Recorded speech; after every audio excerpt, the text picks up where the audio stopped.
Welcome to Tactical Tuesday. My name is Russell Pearson. For the last 25 years, I've been working in the spaces of sales, marketing, and promotion. And today we're going to be talking about how to create your unique competitive advantage. You may be working in an incredibly competitive space, and right now, just about every industry on the planet is either in some sort of upheaval, some sort of turmoil, or in a very competitive space. So how do you actually get heard above that noise? Well, today's session is going to teach you how to do that. What is the little secret, the little nugget that's actually hiding inside your business that is the thing that people are going to be attracted to? Because the work that I do with people, whether it be in the Forge, which is my business program, or whether it's in the strategy work that we do, is help people not just grow a business like by the numbers. We're not talking about growing a business just to have more money, more people, more staff, that sort of stuff.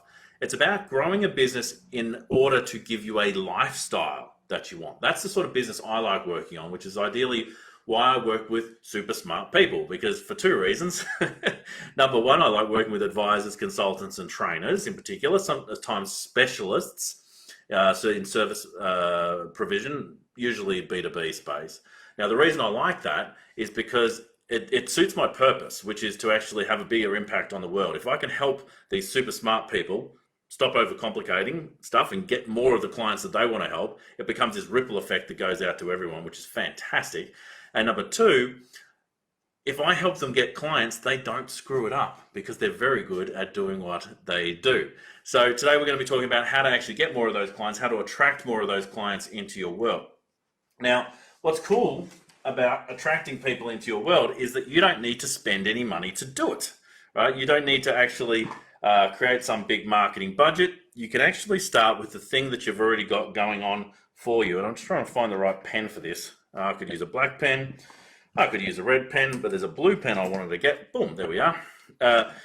You already got the thing that you need. So let's say that we've got your service, right? So this is your service. Now your service could be a consultancy, it could be a training, it could be all sorts of different things. But there it is, right? You got that. Now, I want to tell you a really quick story around this service here. Now, some of you know that I like berries. What do you mean I like berries? Like strawberries, raspberries, blueberries, things like that, right? I love berries, but funnily enough, for some reason, here in Melbourne, it doesn't seem to happen around the rest of the country, but here in Melbourne, every second punnet of blueberries I get is like sour. It's like, you can't eat them. They're really sour.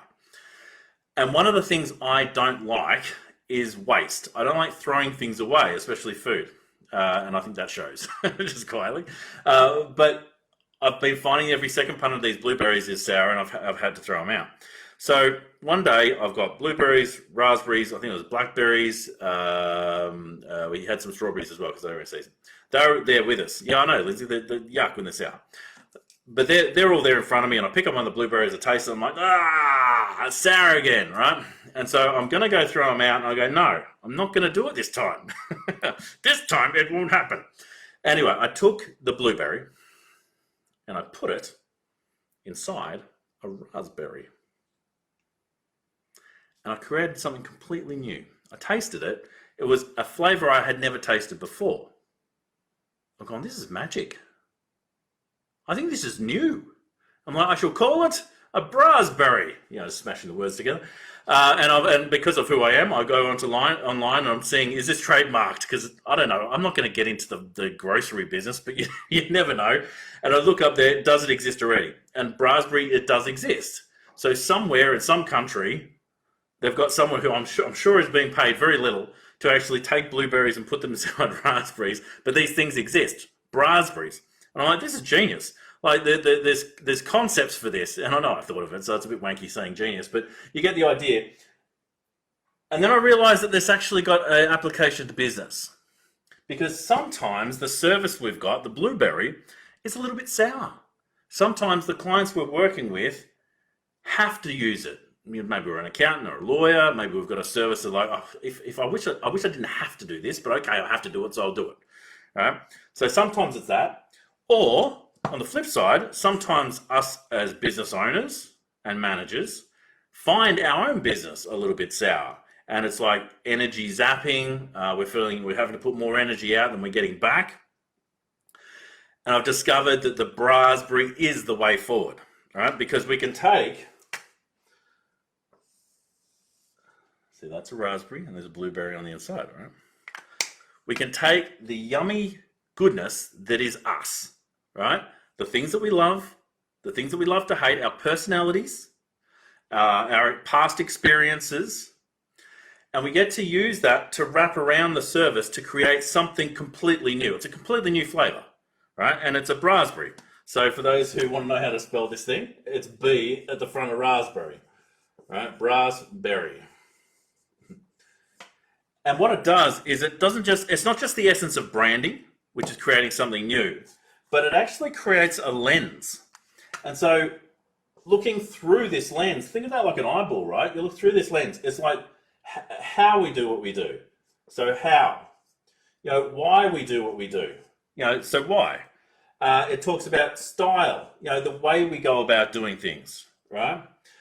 We can look at bringing in the things that we love outside of the business and bring them into the business. Like I do that with my own space. So I, as a hobby, one of the things I love to do is blacksmithing.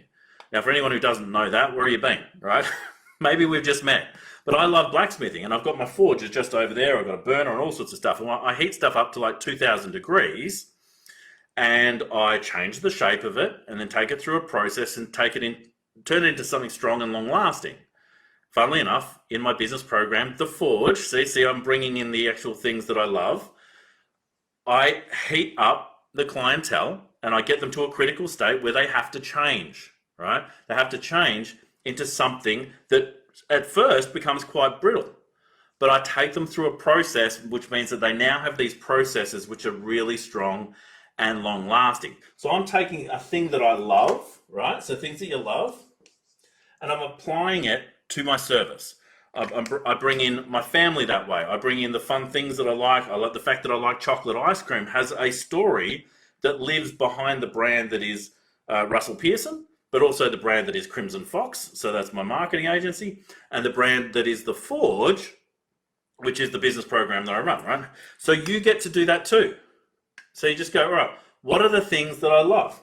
What are the things that I love to hate? And love to hate's kind of that funny one, because a lot of people don't like the word hate, but love to hate's like the thing you like to poke, right? The thing you like to throw little stones at. So what do you love to hate?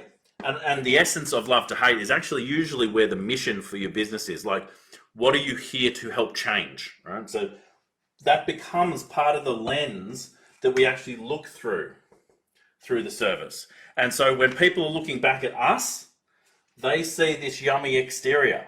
And then when they decide that they know, like, and trust us, they decide to work with us, right? And through working with us, that's how they get to experience all these things that are us as a brand.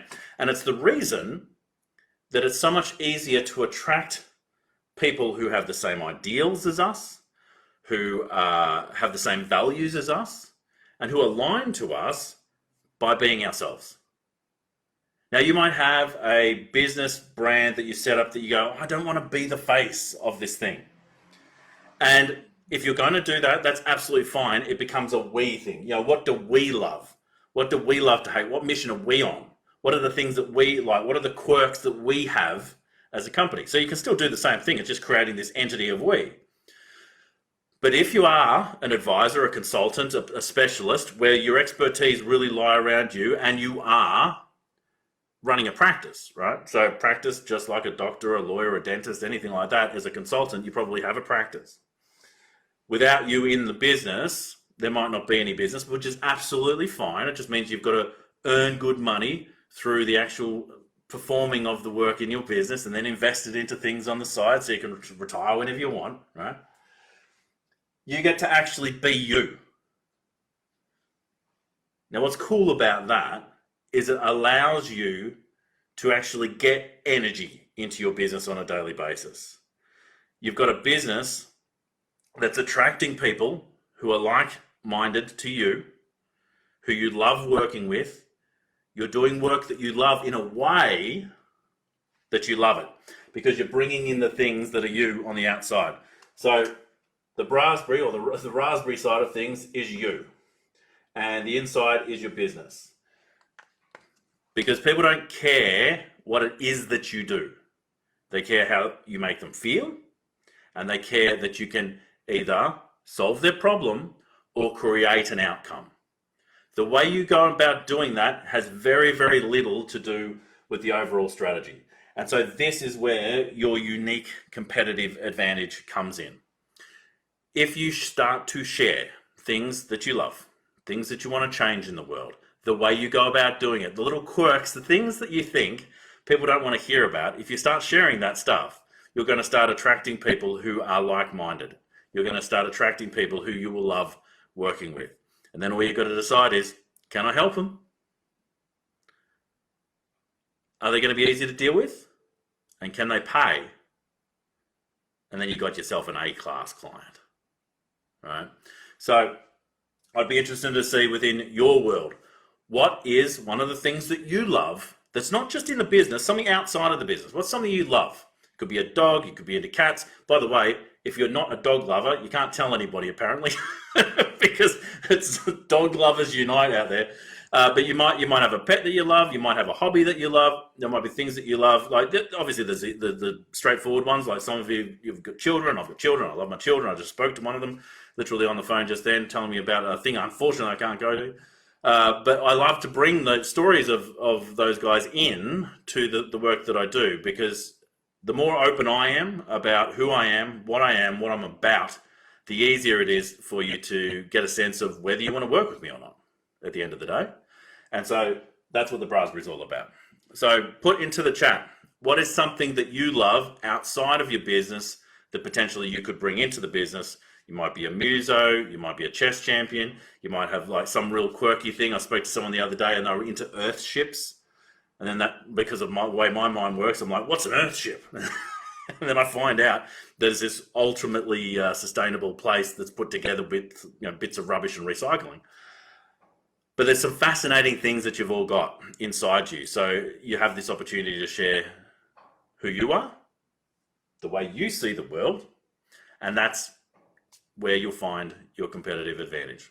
Until next time, my name is Russell Pearson. This is Tactical Tuesday. If you're interested in finding out more about the Forge Business Program and how we actually help people get clients on a weekly basis, I would love to speak to you about that. So raise your hand and say, hey, Russell, what's that all about?